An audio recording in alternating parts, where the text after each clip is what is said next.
It's the Daily Talk Show, episode 768. What's happening, guys? What's going on? It's just you and I, Joshy boy.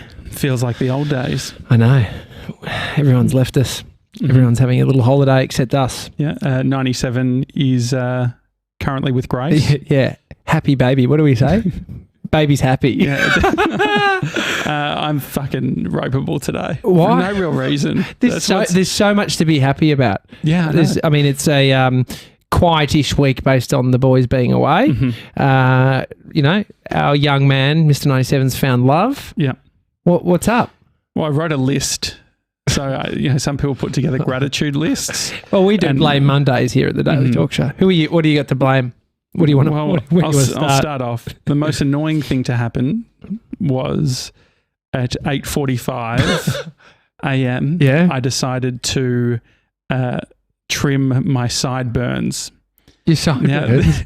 Now, this is off the back of you posted a photo on Saturday of Timbo Reid from the Small Business Big Marketing podcast. We had him on the show. Great app. And the way the lighting was the light behind us was very strong. Yeah. And when you have a strong backlight, if you have hair on your ears... Let me just zoom in on this. Can you zoom? I'm so angry about it. But I'm not angry at you. I'm angry at myself. Hey, fairy. Little, I mean, I've got it too, dude, but I know what you mean. But hang on, let me just zoom in on my ears. No, nothing. No, it was such a good photo of you. But anyway, so I was like... No, the only thing with mine, you can see my Bonds undies. Oh, that's nice. But is that a thirst trap or is that... No, that's a thirst trap. Okay, yeah. So anyway, I decided this morning to shave my sideburns very last minute. Yeah. And got the shaving settings all wrong. Oh, no. And basically shaved that bit to a bald. And that's why you shaved your beard today. Yeah, so I shaved everything. And so I shaved, You shaved your head again? Yeah. Oh, you have? Well, yeah, sort of. Like I've gone quite, yeah. Well, it actually looked a bit sort of scruffy because it might have grown in different lengths. Well, that was my problem. And, but it was just, I felt terrible because Bree has a 9 o'clock meeting and I was having a meltdown at 8:55. Oh, God. And then, because I needed her help because I couldn't do the back. Yeah. And so what do you do? Yeah. What, did she postpone her meeting or? No, I sort of... You left the back. No, I just waited. Scull it. And so that happened. And then what? So that's 8:45. 8:45. Yeah. And so I was just like annoyed about it.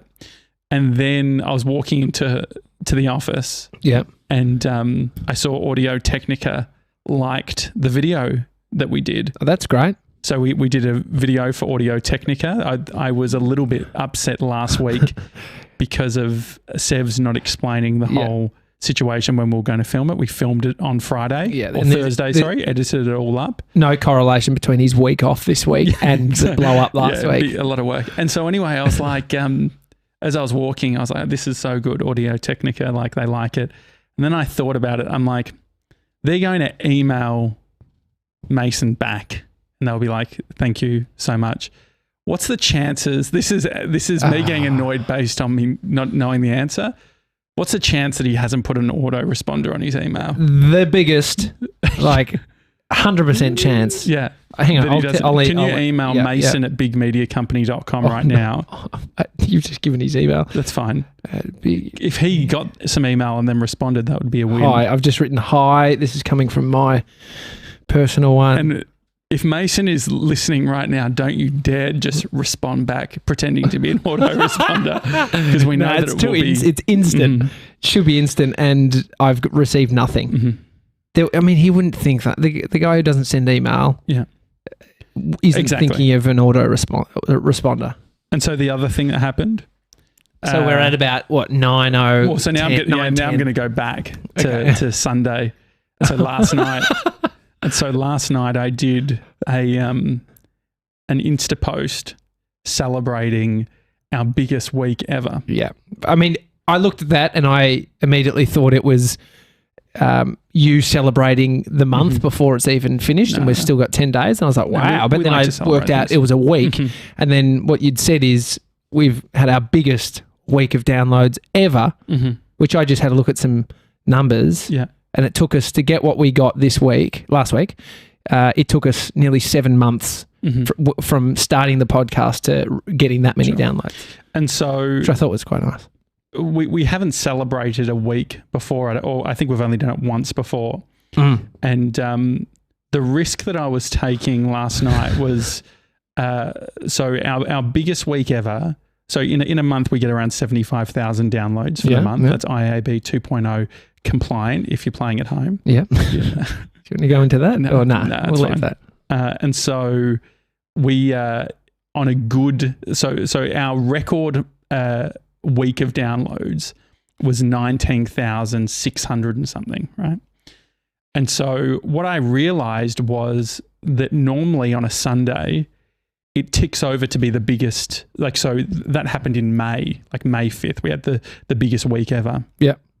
But I'm in bed going to sleep when it ticks over.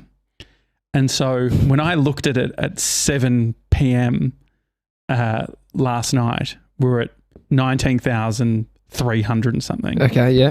And I was like, well, it's very fair to say that we will hit we'll hit over 19,600. So you did a quick projection based on... Yeah, I did a projection. How many hours left in the day. Exactly. Well, okay. And so I did the post and I asked, I had a couple of wines and I asked Bree and she was like, yeah, that's all fine. I think that's all good. And the praise started coming. You boys are the best. You fucking, yeah. I was just looking. That post has had like 160 likes. It was, it was very nice. And so anyway, this morning I woke up to see that we had 19,500 and something. I think, is that right? Yeah, I haven't looked. It was 100 off our biggest week. And so then, no joke, I actually got hives based on just like, oh, you lying piece of shit. Like, I mean, people lie every day. I mean, imagine Rain Man Rory, who looks over our numbers, like Danny, his girlfriend, like the post. They're going to go on a simple cast and say, Josh is full of shit. This is, and then I just wanted to bring that up. So this is your conscience of 100 likes, 100 downloads, yeah, 100 downloads. I mean, and so the thing is that like from the previous month, the previous week, I think it was like 16,000. So going to nearly 20,000, it's a big jump, and it is our second biggest week of all time. But it doesn't sound as good as the first. And you can't amend it because it was written on an actual post. You can't change the text. That's okay. We have YouTube too, and that's been growing. But it felt like and that's what I tried to do. I was like, I didn't say podcast downloads. Yeah. And then I just thought, like, I don't want to deal with this lie. Well, yeah. I mean, it's like when people talk about how much money they make, they round it up. Yeah, or they're including super. They're doing it as a package. Yeah. I want to know after tax. What are you seeing after expenses? Well, after you pay your rent, what are you making? I think it's okay. You've admitted the fuck up. I'm trying to think if I've got any other things. Man, I've just got one, which was pretty hurtful, and it's come from you, and it's on Instagram, the Daily Talk Show's Instagram. And I see this probably was last night when you're on your wines, and you've changed it from hosts and then at Josh Janssen, which hyperlinks off to you, and then and Tommy space Jackett, and then in brackets no Insta account. Like just to rub that shit in. Well, I don't have. I was trying to work out what to do. Well, just leave it. But I didn't like that it was not hyperlinked. It will become hyperlinked. I'll give you an update. So my Instagram, my Facebook has been completely wiped off the face of the earth as of last, I think it was Friday morning, which is very disappointing. I say like genuine mistake on Facebook's end. And what does that mean? I think it's like an automated fuck up. So definitely. You thought that there was an actual Gronk that was doing that? No. But then this is how I'm telling the story to myself to make myself feel a bit better about not having an Instagram or Facebook account. The story thing is, I watched a bunch of Eckhart Tolle last night on the wines. Good not to create too many stories. That's what I'm trying to work on. Yeah. I mean, because they're destructive. Power. They give you the power, the wrong power. That's why I have lists now. And so, so last week I got onto it, got Georgie Boy to, help me with some sort of graphic, and Bree was working on some copy. This was around your account had been disabled and you were telling everyone, hey, who can help me out from Facebook? Because they'd said this decision cannot be reversed. And so anyway, got onto my boy Jules Lund, and anyway, I've had 2 internal requests lodged at Facebook. So this is like a staff member is able to jump into some back-end system and lodge something with a department that will then take a look at it. And so I've had 2 people submit them. Do you reckon you could get verified? While we're at it? Absolutely not. I just want it back. Yeah. And so, but I mean, this is the thing. These are friends of friends that have done them. Rob from Quadlock kindly connected me with somebody. That was good. Contact of his, and then Jules Lund also. And so, what do you do now? You just wait. How upset? Because I don't think I maybe met it with as much seriousness on Friday that you were feeling inside. Maybe there was a bit of a detachment. Yeah, I mean, it's like, what can you do? I think if you entered into it, you'd have a panic attack based on thinking about what you would be feeling. Well, I think that, I don't know if I reckon my personal one, I'd be fine. I deleted my Facebook. But then it's your Instagram, because it's the same thing. Yeah, so I think that the Daily Talk Show, I'd be absolutely ropeable. Yeah. Josh Janssen, it's a absolute pigsty. If you go onto my account, it's a pigsty. Give me a follow, by the way. Oh, come on, mate! You can't do that. Well, maybe it's a good opportunity. Yeah, I do wonder if you're going to. I did think about starting from scratch. You starting from scratch, and how we could sort of get people. You could get people onto it, but it's very hard. I was thinking about it. I mean, this is why you see like big Instagrammers having second accounts, third accounts. They for create Instagram. Yeah, so Logan Paul has about 2 other accounts that if one gets wiped, he can jump onto another one. Well, that's what I was thinking about the cyber attacks that are happening at the moment in Australia. Australia? Where did I say Australia? Australia. Fucking the Audio Technica. I put in so much work, and then 97's like, Australia. I was like, you do say it though. That's how you say Australia. Yeah, but I want to say Australia. Yeah. But the cyber attack stuff, I was thinking about the show. I was like, I'm glad we are on different platforms. Like we have YouTube, everything's on YouTube, everything's in the podcast, everything's on the website. So even if one thing was taken down, all of our content is still good. I mean, this shows you how putting complete focus on one platform, especially the ones like Facebook and Instagram and even Snapchat. Like I've had half a dozen people come forward and say, mate, a guy from the gym 10 years ago, mate, how are you? Exact same thing happened to me. I've lost my Facebook and Insta. Haven't been able to get it back. If you work it out, please let me know. Is he the one that fed a mouse to his pet snake? No. Oh, no, there's another guy on LinkedIn. Another guy on LinkedIn who's quite a successful LinkedIner. Facebooker. LinkedIner. Okay, yeah. He posted a photo on his personal Facebook of his snake eating a mouse and not good. Gone. So that's breaking community guidelines. But think about all the shit you see on Facebook. Horrible videos. Did you see Donald Trump drinking water over the weekend? No. Well, how was he drinking it? Well, so there was a whole you're just like that, just how you're sipping right now. No, so he the media, I think, was criticizing him based on he was holding it funny or whatever. Oh my God. And so then he came out to one of the rallies. And you've got to look it up. It's fucking great. But it's him being like, look at me drink the water. And he drinks it. Everyone's cheering and he throws the glass on the ground. Oh, smashes it. Just so God. I said, Mason sent it to me. I said, Donald Trump's my favorite stand-up. Mate, I was listening to a comedian talk about how his ego is tested and obviously very fragile. Thinking about having to respond to someone saying how you drink water, and then how he walked down this ramp, and he was a bit slow. I mean, it didn't even look that bad. The media just were like, "Oh, look at him! He's old. He's almost falling over." And he had obviously suit shoes on that are slippery. But then he comes out and defends it and spends time as the president. Well, you think about it though. He puts so much criticism on people like Joe Biden, Sleepy Joe as he calls them, and I guess once he builds out that he knows the power of building these characters. Or then those that we're going to talk, random people are talking about him everywhere. But also, I guess it's a bit of a distraction as well. Yeah. What was the other thing for me? I just feel digitally yucky at the moment. You know, like thinking compromised, you know, my account, the attempted hack, and then my passwords. And it's just in a frump, you know. Just I tried to add two-factor authentication to my Google account, which then was causing trouble through third-party applications. It makes you realize how vulnerable, and when you aren't willing to get uncomfortable and try and change everything, how that is the state where you get done. Like someone just comes in and wipes you. Like imagine having your identity taken, stolen. Yeah, it'd be so annoying. Like imagine if someone on Instagram posted a photo of your license. That someone could take your license number, you know. But that is outrageous. Don't do that. If you find a license, do not.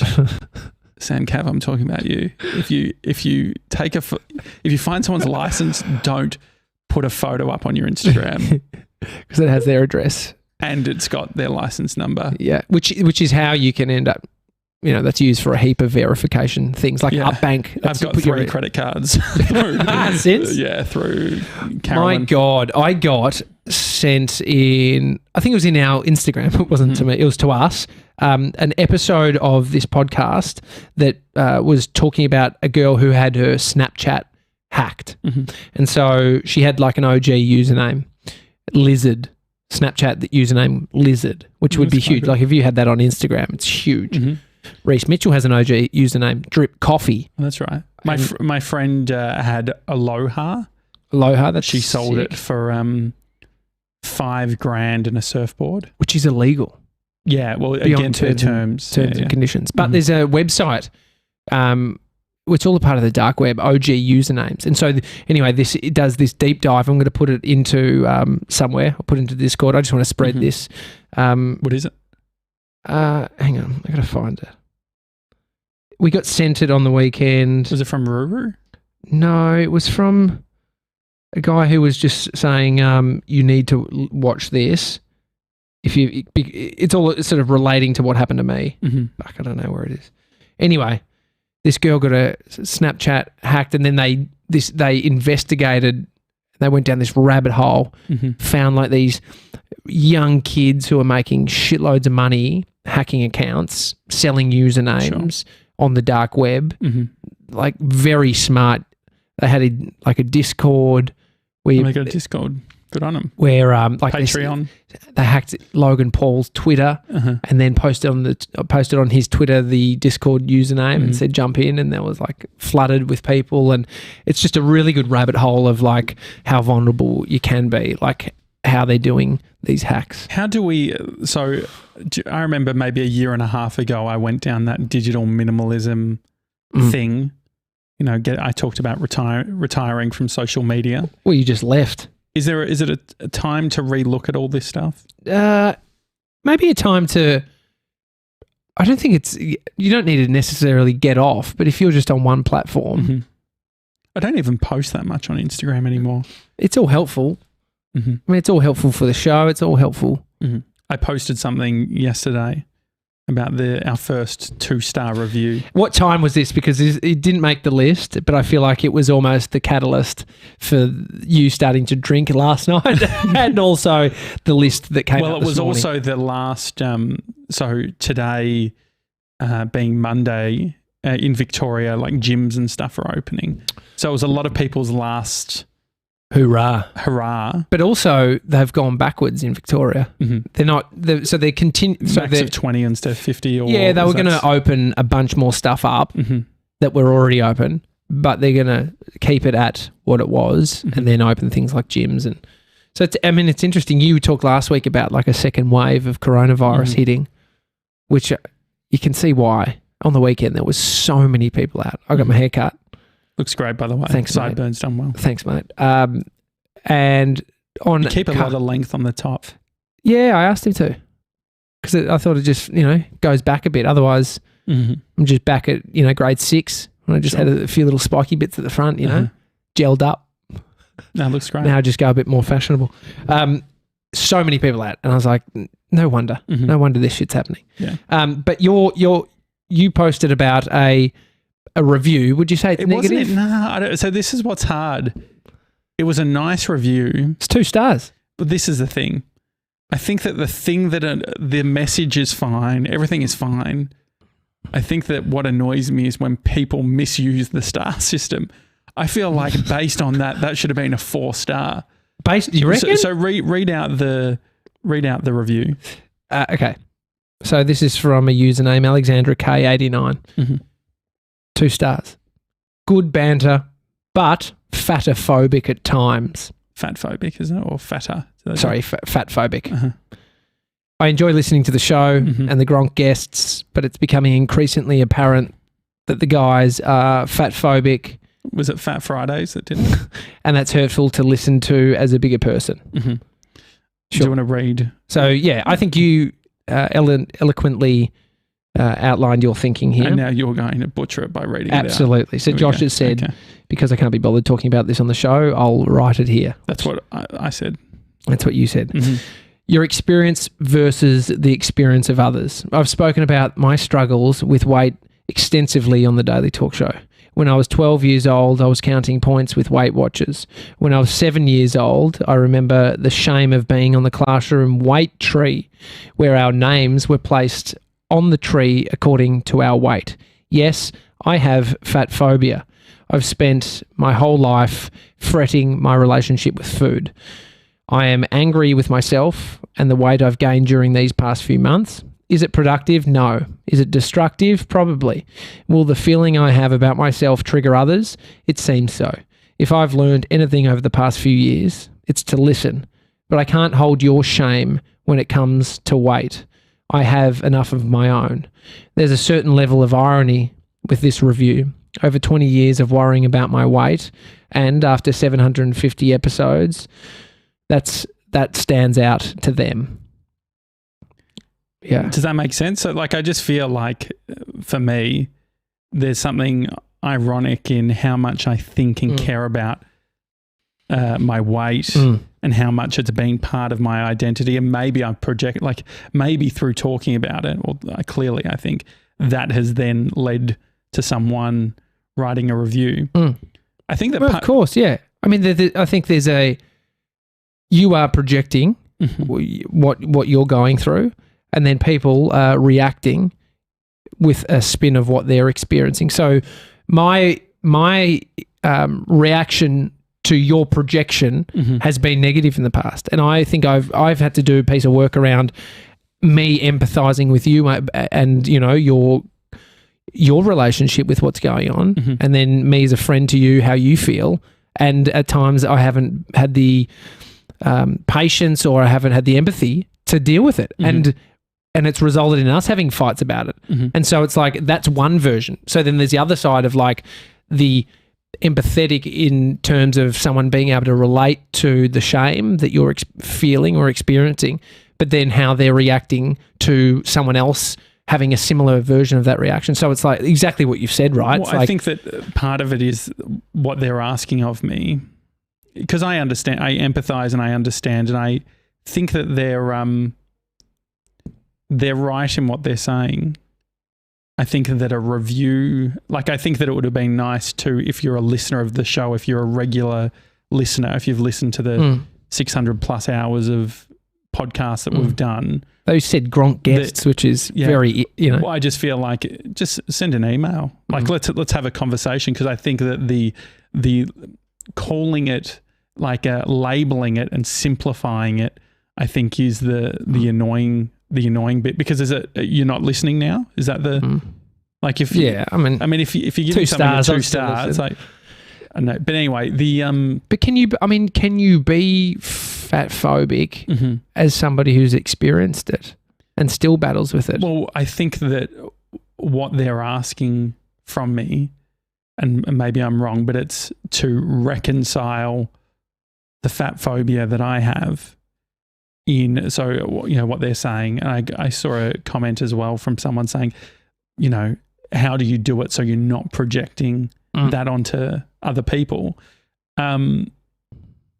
I think it's a hard one because like everyone's on their own journey. They're obviously potentially they're on a different path with a different sort of narrative. They're focusing on, like, they've probably read the books. Like a friend of mine, Kylie, who brought up the fat phobia stuff before with me, and we've had conversations about it. She's like, here are some books on it. If you read, I'm sure if I read a bunch of books around fat phobia, there would be a greater sensitivity to everything that we talk about. So everything from how we talk about carbs, or you talking about grabbing your fat or things like that. But I think that the other thing too is what we're doing is communicating our own experience. And for me, if I'm being really honest, this is how deep-seated the whole thing is. It's like, I worry that if I go down the route of giving it a label, if I say, oh yeah, it's fat phobia, I need to stop worrying about that stuff. That's the path of just not thinking about my health, not thinking about all that stuff. And I'm definitely going to enter in and learn more about this stuff. But I think as well, and I'm also wary of vanity versus health. But I think it's important to, I need to reconcile it in my own time. I don't think that we can force that thing to happen. I think we can be more sensitive to it. I think we can do a better job of thinking about the people around us and think about, okay, how is this making them feel? But we're just a reflection of society. But if we've learnt anything over the times with Black Lives Matter and all that sort of thing, the system's fucked. And there's a bunch of unconscious bias, or a bunch of things that we're wired to do or say that's not necessarily productive. I think you've done a great job of being honest with your experience with food and weight. And so then at that point, because I don't think you fat shame, you never, like, I think your sensitivity to it is one of personal experience. So I never have seen you, say things directly. Well, I think that I think it is the very small, like that's that whole microaggression thing that people talk about. It's like the small things. So by us communicating or saying like, oh, I don't want to eat too much, or like all of these things. That's a hate, like hate for yourself isn't fatophobic necessarily. But I think that that's all of this hate. Like if you look at hate in any realm, it normally comes back to the individual and how they see themselves. And so that's the fucked up bit about it all, is it's like everyone's looking at their own individual personal perspective. And I think that when people say negative stuff, it's actually saying more about how they're feeling and what they're doing rather than everyone else. And I guess the hard bit is that most people take it as, if someone says something, they're like, to be honest, that's the fucked up thing. Like, I don't care. I've got friends all shapes and so, like, I actually don't care what my friend, like, that's how much maybe I'm a complete narcissist, but I don't fucking care if you're fat. I don't really, I just don't want to be fat. Like that. Yeah. If anything, like, that's probably fat phobic. I was going to like, But I mean, it's, but then that's for yourself, not for other people. You just said it there. So we have to take what you say. And so if you're fat phobic for yourself, then it's like saying that is a negative thing. But you've outlined that you need to have a version of focus on your situation, because you're the only one in control of that. And so if your mind isn't focused on that, it could be out of control, which then the only person to fix it is you, and you're the one that's out of control. So then there is a spiral down there. And so, I think you could draw parallels to what Shameless were talking about the other day around internal misogyny. So you can be a woman and you can be really, like, some of the most misogynistic ideas or thoughts can come from women as well, and what they think and communicate about the women around them. Does that make the misogyny right? No. It reflects the whole system and why that's all fucked up. And so that's where I think that the hard thing is, I agree with Alexandra and what she's saying. I think that I think like what I've already said, it sits with me every single day. And so I think that I would be doing myself a disservice to try and fix it from an external thing, because that's what this whole fucked up thing is. Like, I need to internally reconcile it, and it's not going to, like, maybe it will trigger, maybe this review will trigger that conversation, but it can't be I don't think it can be the catalyst for it. Yeah, absolutely. It's anything else pissing you off? Nah. I've gone through sideburns, hairy ears, 97's autoresponder. Yeah, definitely no biggest week of auto downloads. I did mention I was going to bring up the Insta bio thing. So when are you getting it back then? Mate, I'm just waiting. Mark should call me back in about 5. Zuckerberg. Oh. Nothing's happening. I mean, this is what you don't know. And then I feel uncomfortable following up Jules Lund, who has to follow up somebody else, or following up Rob, like, or the person that we're on the email chain with. I think I will. I've got a bunch of other emails. I emailed like a very high up person at Facebook. Mark at Facebook. No one. Yeah. I mean, this is a bunch of people sent me email addresses. Very straightforward. It's like their name and dot in the middle, plus it's just at fb.com. So you can find out. This is the thing. I mean, this is the thing about like email addresses, that they're very public. Like, it's not that you can give out, like there's a hierarchy. It's like mobile number. Do you want to give that randomly? Maybe, maybe not. Email address. Yeah, whatever. You can just block them or send it to spam or delete it. It'd be interesting being someone in the public eye and getting that amount of email. Well, Seth Godin. Well, he writes back to everyone. It's pretty crazy. Insane. That is insane. Anyway, if you've got any ideas of what you want to hear, like, given we're doing a week where it's mainly just you and I. Yeah, old school. I mean, the first, how many episodes? 70? No, 50. As in, guests. No guests. And then Sevs didn't come on until the 250. Yeah. Now look at him. That's pissing me off how happy he is. Yeah. Nah. Can we just talk about extremely happy for him? No, we're absolutely happy for him. He's got a week off. His annual leave. His girlfriend's moved to the state and they're off down the coast. I mean, I'm looking at a photo of him in the car. Who dropped him off? Did you drop him off? Yeah, we dropped him. So you dropped him off to the airport. He's wearing a T-shirt. It's winter. And he had his... So, yeah, I mean, you know that I like to overthink. And so just deconstructing everything, he gets into the car. Are you wearing aftershave? Yes. Borrowed it from his brother Sam. He never wears fucking aftershave. I'm like, so what happens? She likes the smell, then what? You're going to buy it. So there was that. Then I'm like, cute. Okay, you've got a T-shirt on and then you've got a puffer jacket. Yeah. There's no in between. And so he's in your car in his T-shirt with his guns out, his best asset, his chest. And he got flowers. No, it was very sweet. But he was like, he was fired up. Was he? But it was like... Very happy? Yeah, but I think that Brie and I drove him and we were all like, I was nervous for him at the end.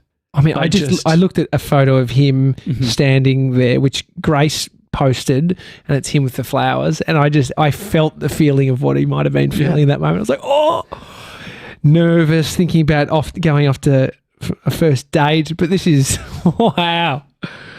I mean, there's a lot of interest coming through on the post. It's very, very cute. People are right behind Sevs, and we are too.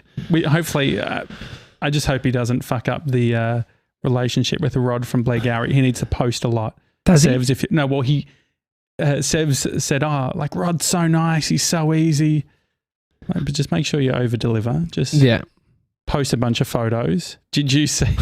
Oh yeah, you saw on the Blair Gowrie Beach House Instagram. Yeah, there was an Insta story. Yeah, and it was a shot of a beach. Yeah, and there was beautiful cursive writing like you would see in a wedding video, and it said, "Grace and Mason, welcome." Tell you what, we need the social media manager of the Blair Gowrie joint for us. Now 97 is. Is he doing that shit? Well, he didn't do that one. Oh, it's so cute. Anyway, all right, it's the Daily Talk Show. If you haven't left a review yet, and you've got something nice and productive to say. And we won't go into if we get negative reviews. It's not. Well, that's what I was wary of constantly too. Talk about. When I saw it on Saturday, your heart went. Well, no, I was just like, okay, here we go. This is like a growth opportunity. Like I was sort of excited about it. I was like, oh, this is a growth opportunity. Yeah. Wait, here we go. Did you? Crystal says, did you guys teach Sevs to under promise and over deliver? Absolutely. He 100% has to do that. He knows that. It's what we do. It's our ethos. Yeah. And what was I just talking about? Just got distracted. Your heart going Saturday. Oh yeah. Yeah. And so trying to work out, it's like, okay, you get one bit of negative feedback. It's actually not that negative. Do I post about it? Do I not? Do I just be silent? And so I thought it was sitting with me. I mean, the thing is that you get that comment and you're also in the turmoil of like, fuck, I need like, all right. So I was really going deep into like my weight thing and stuff. And so I'm like, I just need fucking something to wear. I want to be able, like part of it is it's just like, you want to be able to put on fucking clothes that fit you. But then you have the fucked up thing is like, you don't want to buy the clothes because you're like, I'm going to get back to the weight. And so I just got jeans, braided actually. She went to Cotton On, got these great 38, like I think, 38 waist, which is like very big. It's fucking comfy as. Like buying I feel jeans, like without you trying them on. She fucking nailed it. Move. A skinny leg. And so I feel comfortable. Move. I feel comfortable now. Good. But having all of that happen and then being like, oh, geez, I'm having a meltdown about having no clothes and trying to work out what to do with my bike. And then I've got someone yelling, you're fat phobic. I know. Anyway. It's the trigger so I thought on triggering somebody. Mm-hmm. And so, Alexandra, if you're listening, I completely understand what you're saying. And I empathize. I feel the same thing like what she's experiencing. I completely get. Hopefully we can do a better job around it. But in saying that, I want to try and tell my unique story and communicate that as well. Yeah, I think there's a lot of value in it. All right. It's a daily talk show. See you tomorrow, guys. Have a good one. See you guys. Happy Monday.